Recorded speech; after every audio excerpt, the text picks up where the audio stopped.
علی اپنے چھوٹے سے گھر کے اندر کھڑے تھے۔ ان کی آنکھوں میں سکون اور ذمہ داری دونوں تھی۔ فاطمہ اور بچے ان کے قریب بیٹھے تھے۔ علی کے ہاتھ میں روٹی کا ایک چھوٹا سا ٹکڑا تھا اور دل میں تعلیم کا ایک پیغام۔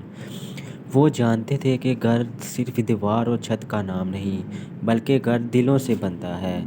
علی اپنے بچوں کو صرف بات کرنے سے نہیں، عمل سے سکھاتے تھے۔ وہ ان کو سچ بولنا، صبر کرنا اور اللہ پر بھروسہ کرنا سکھاتے تھے۔ وہ ان کو نماز کی اہمیت بتاتے اور ہر چیز میں شکر کا جذبہ پیدا کرتے۔ ان کا مقصد صرف علم دینا نہیں تھا، بلکہ اخلاق اور روحانیت پیدا کرنا تھا۔ علی کا گھر بہت سادہ تھا، ضرورت سے زیادہ چیز کوئی نہیں رکھتا تھا۔ وہ بچوں کو سکھاتے کہ اصل دولت صرف پیسہ نہیں ہوتی، اصل دولت سکون اور ایمان ہوتی ہے۔ ان کی زندگی سمپلسٹی اور کنٹینٹمنٹ کی مثال تھی۔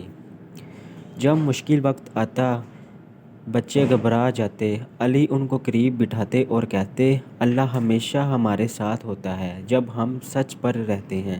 ان کی آواز میں سکون ہوتا تھا اور بچوں کے دل کو بھی سکون دیتے تھے۔ ان کی آواز میں سکون ہوتا تھا جو بچوں کے دل کو بھی سکون دیتا تھا۔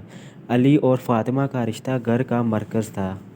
ان کی محبت شور والی نہیں تھی، بلکہ خاموش اور گہری تھی۔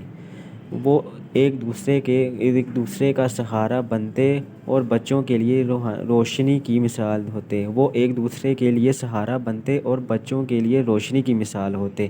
علی کے گھر سے ہمیں یہ سبق ملتا ہے کہ بہترین باپ وہ ہوتا ہے جو اپنے بچوں کو صرف دنیا کے لیے نہیں، آخرت کے لیے بھی تیار کرتا ہے۔